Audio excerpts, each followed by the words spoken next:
12 јуни, светскиот ден против злоупотреба на децата и нивниот труд. За жал во Македонија чести се сликите во кои може да се видат деца како просат за пари, како продаваат за да заработат некој денар.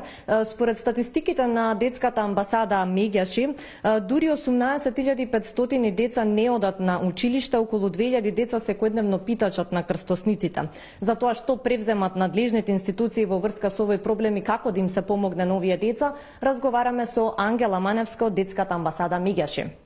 Најнапред, добро вечер, добро дојдовте во дневникот на Канал 5. Ангела, 18.000 деца што не одат на училиште, 2000 деца што просат секојдневно на улиците, тоа не е мала бројка. Што превземаат еве надлежните институции за решавање на овој проблем? За жал не е мала бројка и според нашите неформални проценки ова е вистина алармантен број. Ние веќе неколку години наназад апелираме до Министерството за образование, Министерството за труд и социјална политика, дали и кога овие бројки ќе се демантираат или потврдат. И кога ќе се потврдат или демантираат, што ќе се преземе во врска со тоа. Па затоа и оваа година повторно ги прашуваме истите прашања и повторно очекуваме одговор од надлежните институции. Тоа значи дека надлежните институции не работат доволно на овој проблем? Ние прашуваме, апелираме, меѓутоа не најдуваме на повратен одговор. Би сакале ние Министерството за труд и социјална политика и Министерството за образование преку Државниот завод за статистика прво да ги утврди овие бројки, прво да се утврди проблемот кој што е очигледен, а потоа да се преземат мерки во врска со тоа.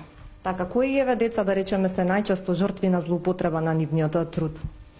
Според нашите проценки, најчесто овие деца се деца роми и нивните семејства. Тие се на различни возрасти, од различни националности, меѓутоа најзастапени се ромите, но тоа не значи дека и децата од другите националности и другите возрасти се исклучени. Така и уште едно прашање за крај, Ангела, кој би бил вашиот апел до надлежните институции, кој би бил вашиот предлог за како да се промени оваа ситуација и да им се помогне на овие деца? Како што напоменав неколку пати, прво е најбитно да се утврди проблемот, коренот на проблемот, односно да се утврдат овие бројки кои што се само неформални податоци од наша страна, да се има увид во децата кои што немаат извод од матична книга на родени, да се види што може да се преземе во врска со тоа, да се преземат мерки, односно да предучилишното образование исто така стане задолжително, достапно и бесплатно за сите деца, за и тие да може да ги уживаат правата кои што и другите деца ги уживаат. Тоа е правото на образование и правото на нега и грижа за нивното здравје. Така, Ангела, ти благодарам многу што беше дел од овој дневник на Канал 5. Благодарам и вам.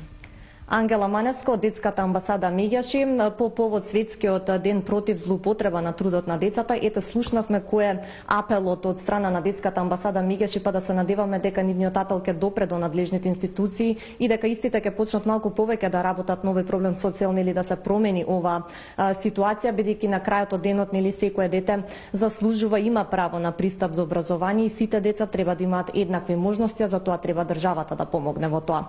Тоа би било се во однос на оваа тема. Студио.